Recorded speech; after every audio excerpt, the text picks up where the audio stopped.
Here's my well-worn on-site guide. Now, I'm often accused by some people of being obsessed with it, and some people say that it's no substitute for BS 7671, and I'd agree with that.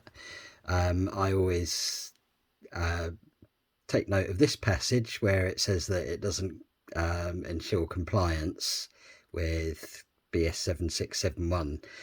Simple reason for that is that things like, for example, correction factors for temperature aren't full. The tables in here in, say, for example, Appendix F aren't as complete as they are in the main regs.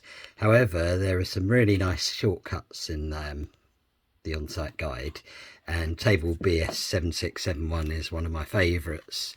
It links in science. If you're doing science at level 3, you'll no doubt come up against things like inductive devices, inductors, chokes, and things like that, and you'll often get asked questions on different types of inductive loads. If you can't remember them, table 7.2.72 has them here.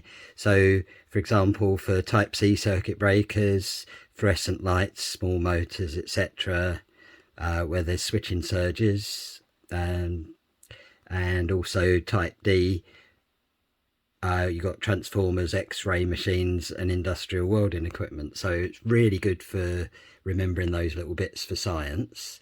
It also links them into when you're looking at protective devices as well, and taking into account switching surges.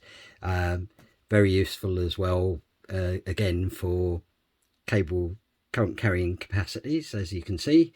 And the other bit I really like about it, which is a really nice shortcut, if you look at the trip currents, there are several there, but I've highlighted what I think are the most important ones. For a type B, you've got 5 IN.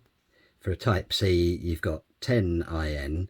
And for a type D, you've got 20 IN. Now, that for me is a multiplier. So say, for example, we have a 32 amp fuse and we want to know what its trip current is. We take 5 times 32, and that will give us 160 amps. Okay, so looking at that, maybe that doesn't mean much on its own, but it really saves you trekking all the way through BS 7671 to figure 3A4 in Appendix 3 for type B circuit breakers.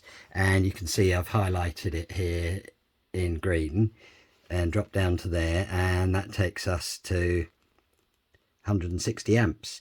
And if you look at the little grid table here, again, you've got 160 amps. So you know that your protective device, your type B circuit breaker, will trip between 0.1 and 5 seconds.